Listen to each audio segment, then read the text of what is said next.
Hey friends, so I'm coming at you very overwhelmed.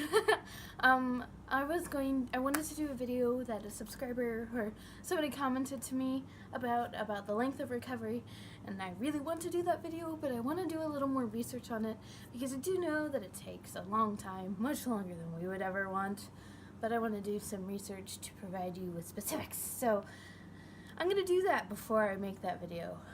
Speaking about research, and this kind of caveats into my video a little bit.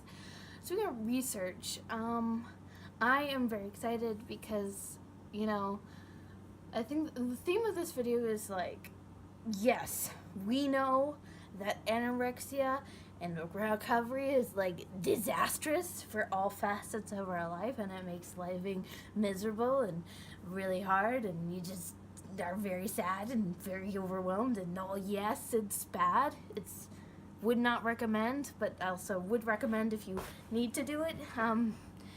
It's rough, but it has provided some benefits. And what saved me, what made me recover, what was the final foot, you need to recover, was researching and figuring out aspects of recovery and what I was feeling that kind of validated all of the fears that I was thinking about when entering recovery. Like, will I be hungry forever?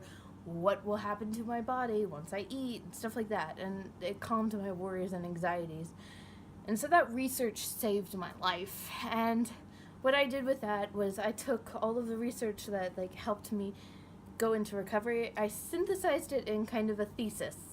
That and some other things, a thesis about anorexia, about recovery, about, how medieval people treated people with anorexia, because it's a very stigmatized disorder and very misunderstood disorder. So it was very interesting to go through times and figure out how people treated it. And let me tell you, it's not pretty.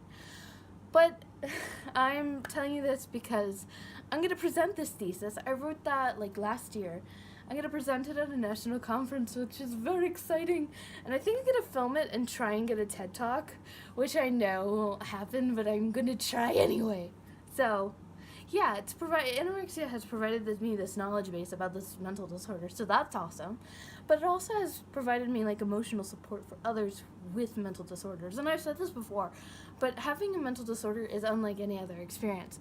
I will never figure out what it's like to have a chronic disease, being in pain all of the time. One of my best friends has a headache that holds her all the time, and I would never know what that's like.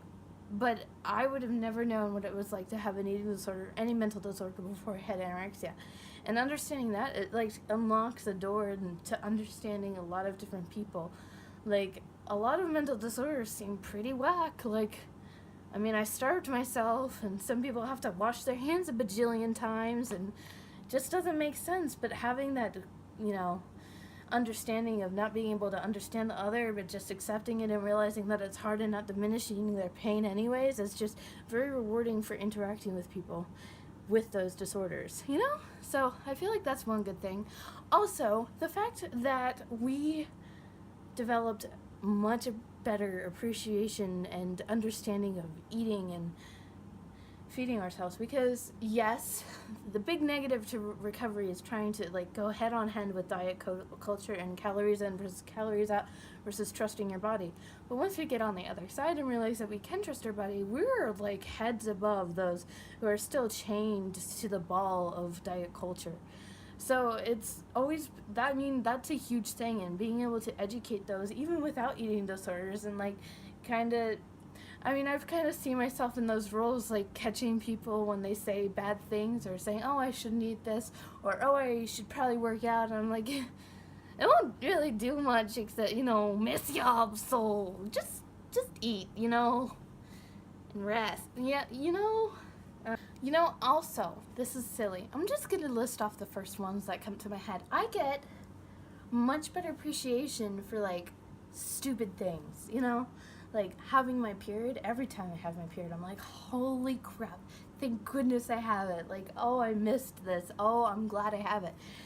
Then I curse the pains that come with it, but overall, I'm just ecstatic to have it go back, Also, I get to sympathize with pubescent people easily. That is something cool. That is something cool to, like, it's terrible to go through puberty in a matter of months versus years, but you can remember the time where you were prepubescent. Like, my body has changed from a 10-year-old little boy's body to a 20-year-old woman's body, and it's like, comparing them, like, being in them, like, we're gonna just take away all of the anxiety and the anguish I have about my current body. We're just gonna, like, sidetrack that real quick. But getting to the meat of it is that it's pretty cool to be able to make those comparisons, because people are like, I'm 20 right now. It's really hard to remember what I was like when I was 13, and I'm like, oh, let me tell you something. That's silly. I'm getting silly, but these are all kind of benefits that I see during my day, you know? Those are a few benefits. This was a lot of catching up. I am very stressed. Many tests, that conferences coming up, need to prepare for Spain, need to do all of the things, and the projects are coming, and I am just sitting there like, whoa, you know? So, yeah, this is kind of rushed. But I hope you guys are doing well, and I'm thankful for every one of you. And if you need anything, let me know. I'll see you later. Bye.